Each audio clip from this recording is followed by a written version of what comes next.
मैं भारत को भारतीयता की मान्यता के आधार पर फिर से खड़ा करना चाहता हूं, उस काम में लगा हूं।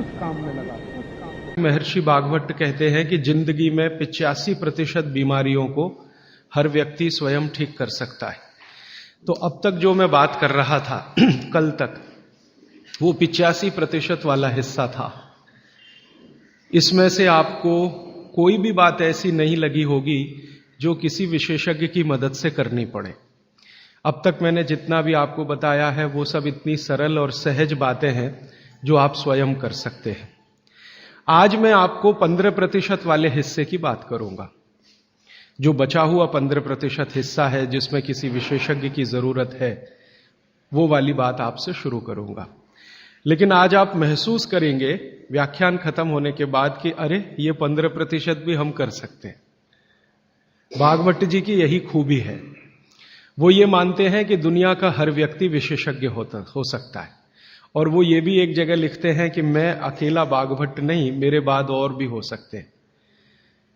वो ये कहते हैं कि जो व्यक्ति भी अपने शरीर का सूक्ष्म अवलोकन कर सके, ऑब्जर्वेशन सूक्ष्म माइक्रो लेवल पे, वो सभी विशेषज्ञ हो सकते हैं।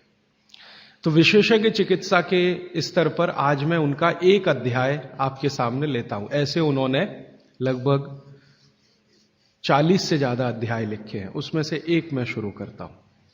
भागवत जी ये कहते हैं कि जब विशेषज्ञ चिकित्सा की बात आए, गंभीर रोग जैसे कैंसर है, डायबिटीज है, अर्थराइटिस है, तो इसमें वो कहते हैं कि भगवान ने, प्रकृति ने ऐसी व्यवस्था बनाई है कि विशेष गंभीर रोगों की चिकित्सा भी आप बहुत आसानी से, सहजता से कर सके।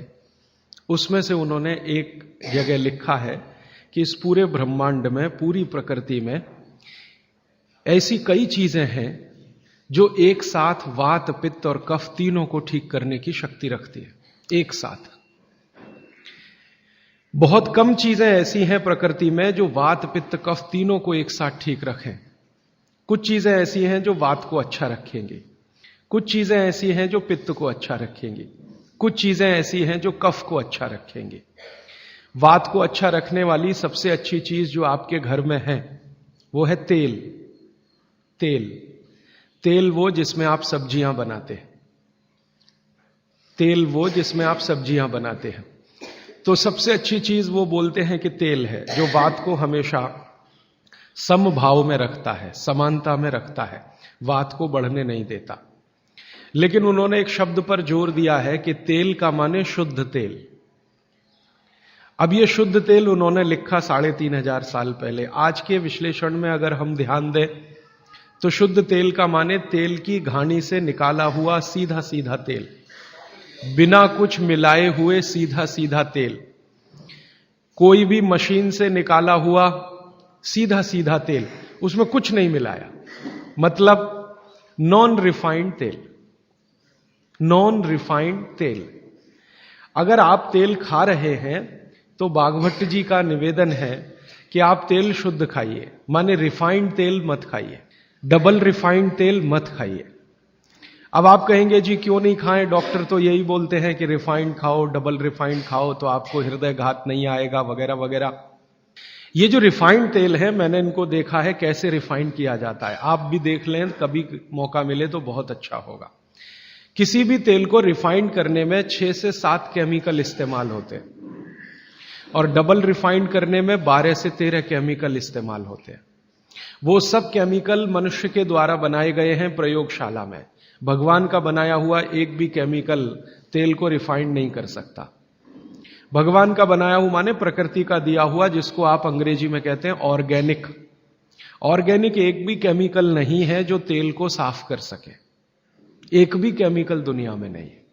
जितने भी केमिकल तेल को साफ करने के लिए उपयोग किए जाते हैं वो सब इनऑर्गेनिक है, और इनऑर्गेनिक केमिकल ही दुनिया में जहर बनाते हैं और उनका कॉम्बिनेशन जहर की तरफ ही लेके जाता है। आज की दुनिया में मॉडर्निज्म के नाम पर, आधुनिकता के नाम पर जितने इनऑर्गेनिक केमिकल्स जगह जगह इस्तेमाल हो रहे हैं, वो सब आपको धीरे धीरे उस तरफ ले जा रहे हैं जहां आप जहर अपने ही शरीर में पैदा कर दें। इसलिए रिफाइंड तेल डबल रिफाइंड तेल गलती से भी मत खाइए। भागवत जी कहते हैं कि जिंदगी भर वात को ठीक रखना है, जिंदगी भर। तो वात को ठीक रखने के लिए सबसे सरल चिकित्सा वो बोलते हैं वो तेल का ही है। वो कहते हैं शुद्ध तेल खाइए। शुद्ध तेल माने घानी से निकाला हुआ तेल। अब आपके मन में दो प्रश्न आएंगे तुरंत कि शुद्ध तेल में तो बास बहुत आती है। हां, सीधा प्रश्न। दूसरा प्रश्न आएगा जी शुद्ध तेल बहुत चिपचिपा होता है, गाढ़ा होता है, चिपचिपा होता है और बास अलग से आती है। हम लोगों ने जब शुद्ध तेल पर भारत देश के कुछ वैज्ञानिकों की मदद से काम किया, एक तरह से कहें रिसर्च किया, तो पता चला कि तेल का जो चिपचिपापन है वो उसका सबसे महत्वपूर्ण घटक है। तेल में बहुत कुछ होता है, जैसे मैंने आपको पहले दिन बताया ना, मिट्टी में माइक्रो न्यूट्रिएंट्स है, कैल्शियम है, आयरन है, सिलिकॉन है, कोबाल्ट है, ऐसे तेल में भी है, हर चीज में है। तो तेल का जो सबसे महत्वपूर्ण हिस्सा है वो उसका चिपचिपापन ही है।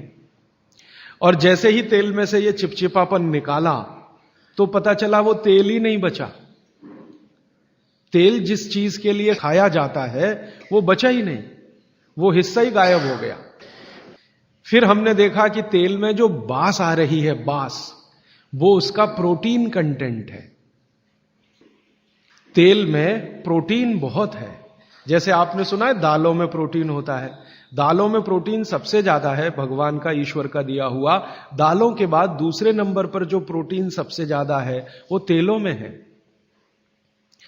तो आप जो तेल में देख रहे हैं कि उसकी बास है, वो बास जो है ना, उसका ऑर्गेनिक कंटेंट है प्रोटीन के लिए।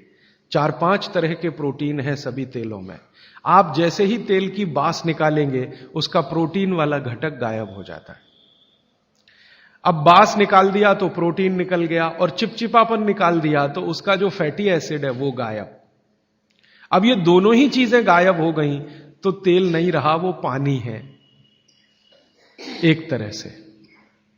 इसलिए भागवत जी ने सूत्र लिखा कि जिंदगी भर वात की चिकित्सा अगर आपको करनी पड़ जाए तो बेहतर है कि आप शुद्ध तेल खाएं तो वात की चिकित्सा ही ना करनी पड़े। और मैंने आपको सबसे पहले दिन बताया था कि दुनिया में सबसे ज्यादा रोग वात के ही हैं, सबसे ज्यादा रोग। ये घुटने दुखना से लेकर कमर दुखना, हड्डियों में दर्द, ये वात के तो रोग है ही। सबसे खतरनाक वात का रोग है हार्ट अटैक, हृदयघात। सबसे खतरनाक बात का रोग है पैरालिसिस। सबसे खतरनाक बात का रोग है ब्रेन का डैमेज हो जाना। तो ये खराब से खराब जो रोग आपकी जिंदगी में है, इनमें वात के खत्म हो जाने की या वात के पूरी तरह से बिगड़ जाने की भूमिका सबसे बड़ी है। दोस्तों, सबसे पहले तो चैनल सब्सक्राइब करें, फिर लाइक, कमेंट और शेयर करें।